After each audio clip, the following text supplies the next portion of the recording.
ভুটানে বন্যায় ক্ষতিগ্রস্তদের আক্রমণ বন্য শূকরের আক্রমণে গ্রামবাসী আহত গ্রামবাসীকে চিকিৎসার জন্য মানিকচক গ্রামীণ হাসপাতালে পাঠানো হয়েছে। ক্ষুব্ধ স্থানীয়রা ৩টি বন্য শুয়োরকে হত্যা করেছে।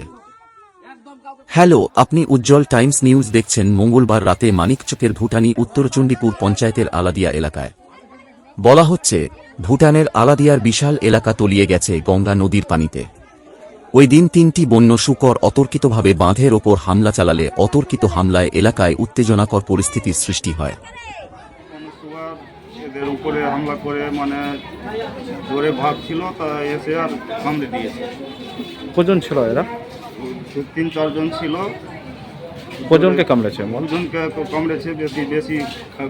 বেশি খারাপ হয়ে গেছে। এটা আর আছে।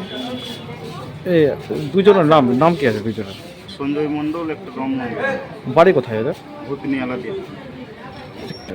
সুগার জল হয়েছে কোন দিক থেকে, কোথায় ছিল, জলের ভয়ে চলে এসছে এদিকে।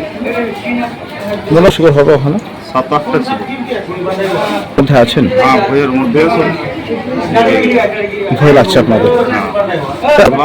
রাত্রে কেউ যাচ্ছে না জলে। ভয় লাগছে না? আপনার নাম? হ্যাঁ, আপনার নাম? ঝন্টু মণ্ডল।